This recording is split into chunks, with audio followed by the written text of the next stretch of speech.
لؤي أحمد, nice to meet you, bro. Lovely meeting you. شو الأخبار؟ كيف الحال؟ ماشي الحال كيفك؟ You grew up in a country which is Yemen, and you were under the control of the Houthim.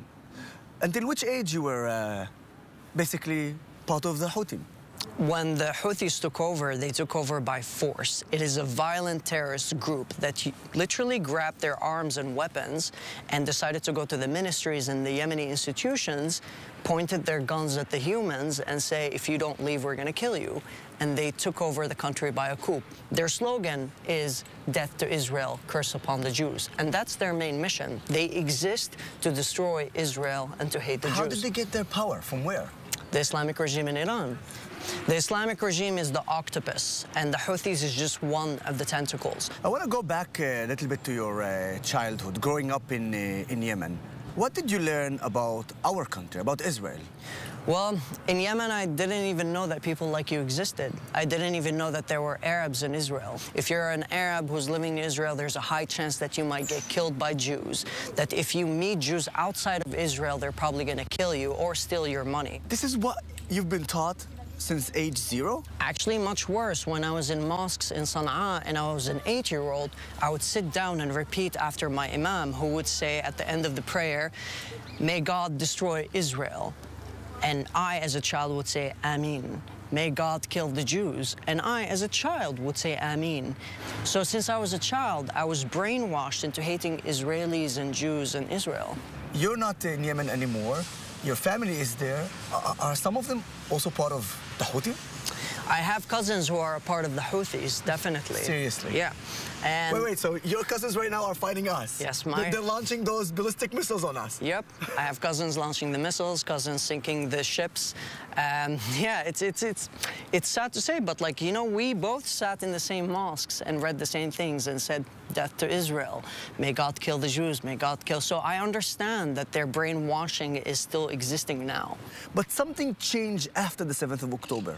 What? After the 7th of October, I decided to come to Israel to see everything for myself. Were you scared? I was very scared. I was actually trembling on the airplane. I was 100% sure that when I come here, I would be assaulted.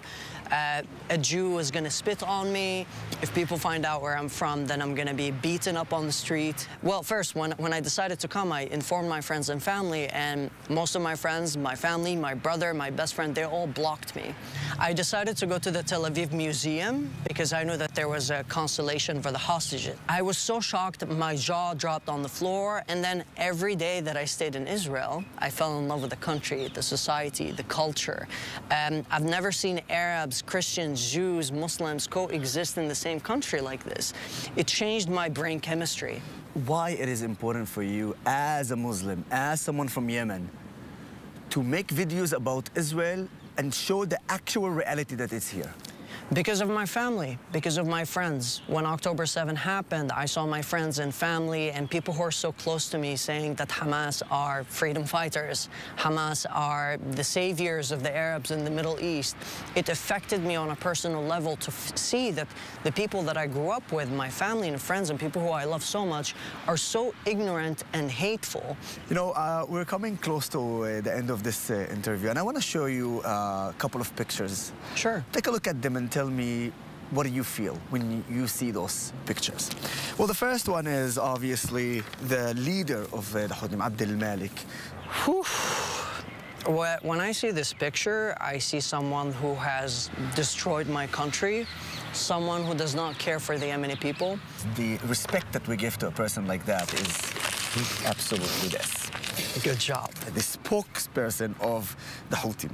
So I would like to see him, as well as the rest of the Houthis, eliminated because they Give him the respect. There you go. What do you see when I show you this?